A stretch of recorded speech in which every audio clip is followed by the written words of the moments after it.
Plus, the future is uncertain for one historic building in Hot Springs. What the community has to say. And I'm Choi Lin. The incident happened on Tuesday of this week. It is especially startling because the trap, the woman says, was not far off of a popular trail. Our Nally Morris has the story. High winds picked up this afternoon with the highest gusts east of Rapid City, causing hazardous conditions on I-90. As you can see here, a semi and another pickup pulling a trailer tipped over from the wind on Interstate 90 at mile markers 70 and 71. Emergency crews arrived on the scene and have blocked off a westbound lane on I-90. The State Highway Patrol is covering both accidents. Well, holy Toledo, as we were just talking about with those trucks, the wind is really whipping out there tonight. Oh my. Yeah, so when will the winds die down? Let's check with the meteorologist David Stradling for more answer. Well, what we're looking at are those winds diminishing as we go late tonight and into the morning. Thank you, David. 76 years ago, spearfish set a record for the fastest temperature change ever recorded. At 7:30 a.m. on January 22nd, 1943, it was 4 degrees below zero. 2 minutes later, it was 45 degrees above. Locals have started a new event called Chinook Days to commemorate the day and expose people to all things spearfish has to offer, especially during the winter. Now until the 25th, there will be cold weather related activities open to the public to enjoy. Today there was a snow sculpture competition, a concert, as well as the Chinook beer release party. Organizers say they want to celebrate the strange weather that happens in spearfish. Last night, the night before we start our Chinook Days event, we experienced Chinook winds that... A major Chinook event. And so here we are today at 50 degrees and everything is melting in town. You go a few miles north to Belle Fourche and it's into the 20s right now. And it's wild. And that's what makes spearfish kind of fun and unique. As for those beers, brewers say they are made with a special kind of hops called Chinook hops. A Facebook post from the Hot Springs Police Department showed a historic building with tape and barricades around it, which got many people talking. Our Cali, Montana tells us what happened and what the people of Hot Springs have to say. Still ahead tonight on Black Hills Fox News at 9, a controversial topic. Industrial hemp could be making its way to South Dakota. But regardless of what the state legislature decides, one area tribe is already making plans for industrial hemp. That story is after the break, right here on Black Hills Fox News at 9.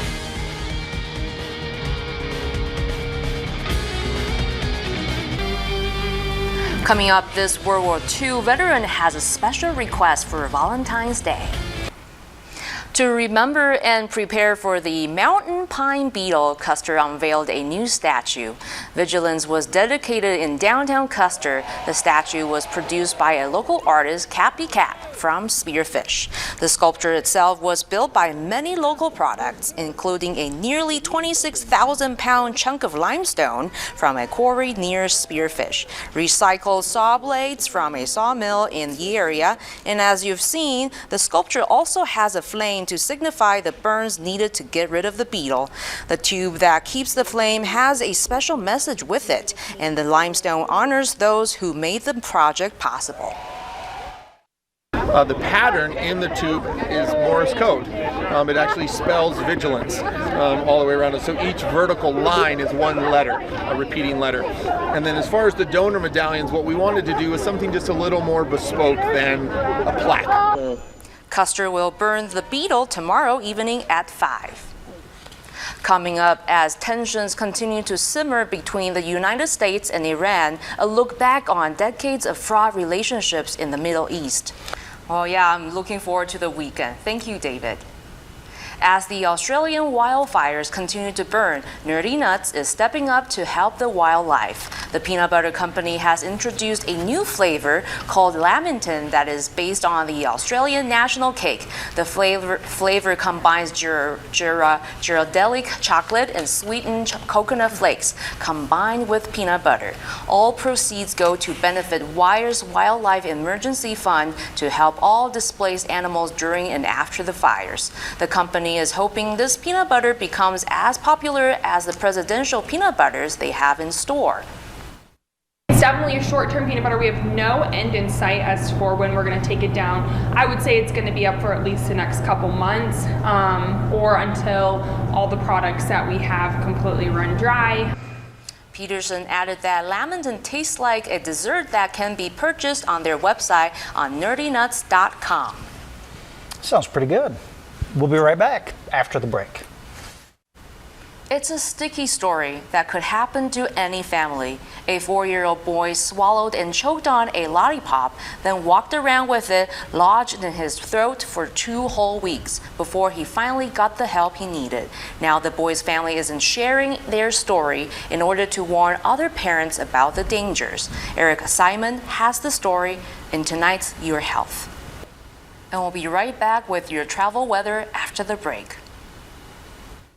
Still to come, the School of Mines and Black Hills State basketball teams hit the court for some big games tonight.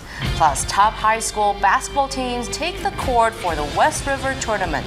Vic Quick and Brendan Mackey have all your exciting highlights next in Black Hills Fox Sports. Practice and precision is what sets 1917 apart from other war dramas. And from a galaxy far from away, right here on Earth, outer space heroes collide. The force is strong with David Daniel in tonight's Hollywood Minute. 1917 up for 10 Academy Awards. Have you guys seen that movie? I have not. I have not, but I really would like to see it. Yeah, I mean, I'm guessing it's pretty good if it's up for 10 Academy Awards. I was going to say it can't be bad, so. No. Yeah. All right.